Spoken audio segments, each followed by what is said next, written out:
Kamamsi sa bukid. Ayan. Ayan ang amo ko. Ah.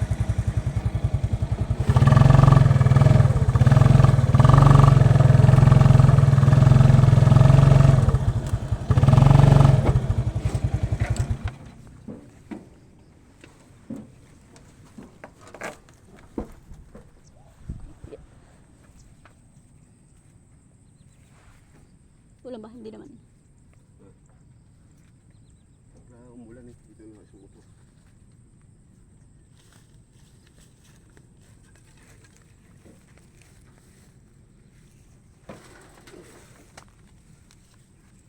Ayun na nga po yung tatanim ng aming papang mga saging. At bit-bit na nga po ng aming papa. Ayan.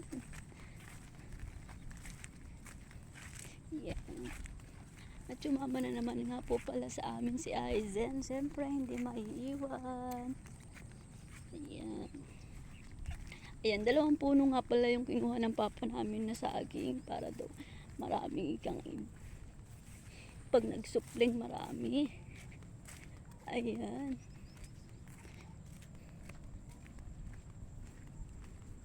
Ayan, lakad-lakad nga po muna kami. Ayan, kahit medyo malayo ang aming lalakarin. Ayan. Ayan nga po, tagan-tagan ng papa namin ang 2 puno ng saging. Ay.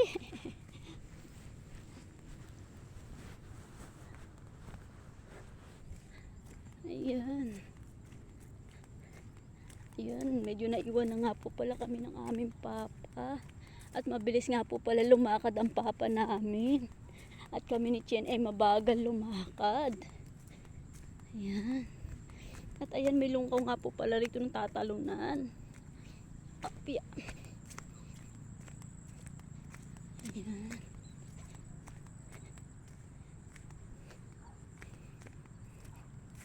At andito na naman nga po pala kami sa sitawan ni Chen Chen.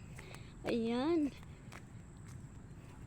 Sipag dumalaw ang inyong Mami Rochelle sa sitaw. At ayan, nakita ko na naman nga po ang aming sitaw. Ayan, na napakalulusog ng dahon. Ayan.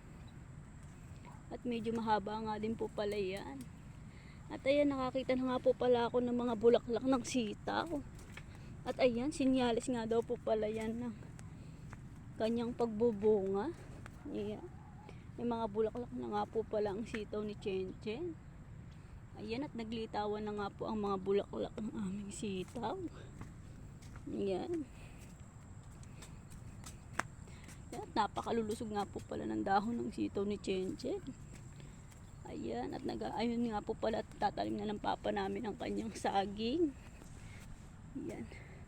Ayan, at maluwang-luwang nga din po pala itong sinitawan ng papa namin. Ayan, at naglitawan na nga po pala ang mga unang bulaklak niya sa baba.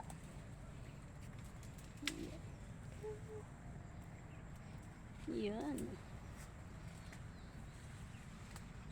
Ayan, napakalulusog nga po pala ng talim ng papa namin sitaw. At ayan, nagbubulaklak na nga po pala. At ayan, itatalim na nga po pala ng papa namin ang saging. Ayan. Ayan, at dyan nga po pala niya napiling itanim. Sa may gilid.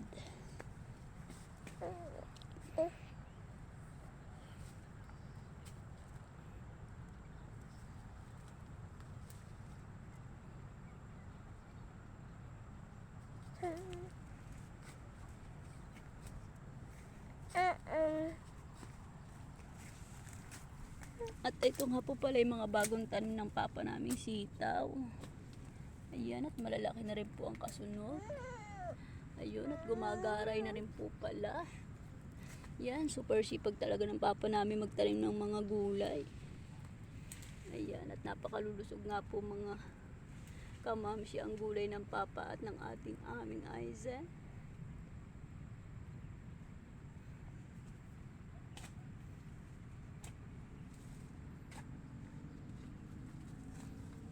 Ayun, at naitanim na nga po pala ng papa namin ang isang puno at isang puno na nga lang po pala ang itatanim niya. Ayun, at doon daw po niya sa isang sulok itatanim. Yan, binitbit na nga po pala ng papa namin ang saging para itanim sa isang sulok.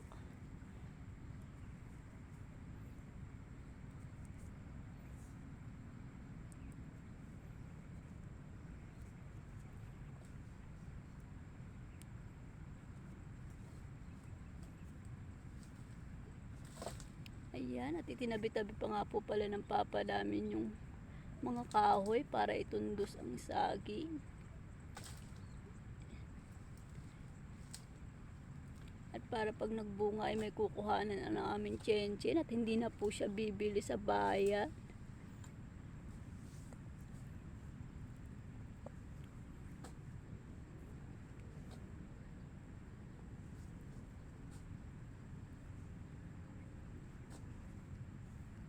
Ayan, hinukay-hukay na nga po ng aming papang lupa. Natatamnan ng saging. At ayan, ay tundos na po uli niya ang talim niyang saging. At yan si baby. Bumaba na si baby.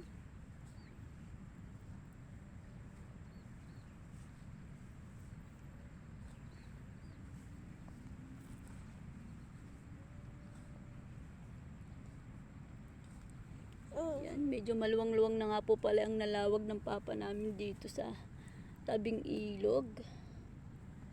Ayan. At ayan, natapos na nga pong itanim ng papa namin ang saging. Ayan. At super lulusog nga pala ng sitaw ng aming papa dito. Ayan.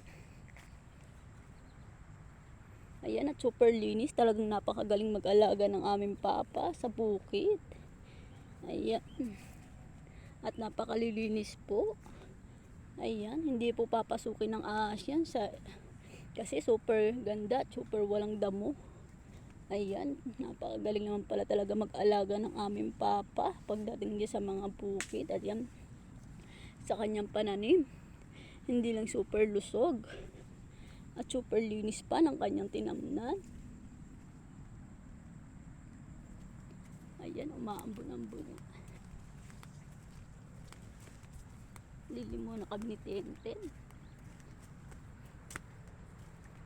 Dito sa puno.